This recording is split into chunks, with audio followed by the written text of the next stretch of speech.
11 वर्षानंतर पुन्हा एकदा स्वामी भक्तांच्या डोळ्यात पाणी आणायला आणि अंगावर काटा आणायला देऊळबंद 2 येतोय। नमस्कार मित्रांनो, स्वागत आहे आपलं विजेता न्यूज चॅनलवर। मराठी सिनेसृष्टीत ज्या चित्रपटाने श्रद्धा, भक्ती आणि स्वामी समर्थांवरील विश्वास नव्याने जागवला तो देऊळबंद आता पुन्हा प्रेक्षकांच्या भेटीला येणार आहे। आणि खास गोष्ट म्हणजे तब्बल 11 वर्षाच्या प्रतीक्षेनंतर या चित्रपटाचा दुसरा भाग येतोय। पहिल्या भागात आपण पाहिलं होतं स्वामी समर्थांचा चमत्कार, श्रद्धेची ताकद आणि माणसाच्या आयुष्यात भक्ती किती मोठी बदल घडून आणू शकते। त्या सिनेमाने अनेकांच्या डोळ्यात अश्रू आणले होते। आजही स्वामी समर्थ नाव ऐकलं की देऊळबंद आठवतो। आणि आता देऊळबंद 2 मध्ये कथा आणखी वेगळी आहे, जबरदस्त असणार आहे। यावेळी टॅगलाईन आहे, आता परीक्षा देवाची। होय, या भागात एक नास्तिक महिला थेट स्वामी समर्थांनाच आव्हान देताना दिसणार आहे। श्रद्धा आणि अविश्वास यांच्यातील संघर्ष पुन्हा एकदा मोठ्या पडद्यावर पाहायला मिळणार आहे।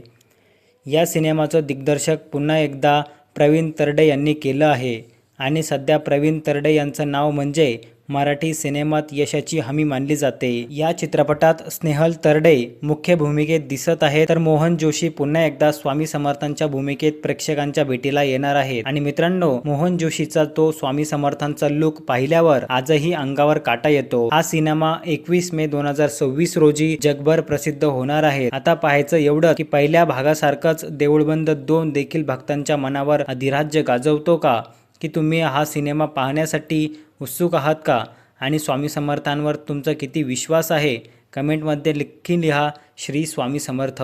भेटूया अशाच एका माहितीपूर्ण व्हिडिओमध्ये, तोपर्यंत धन्यवाद।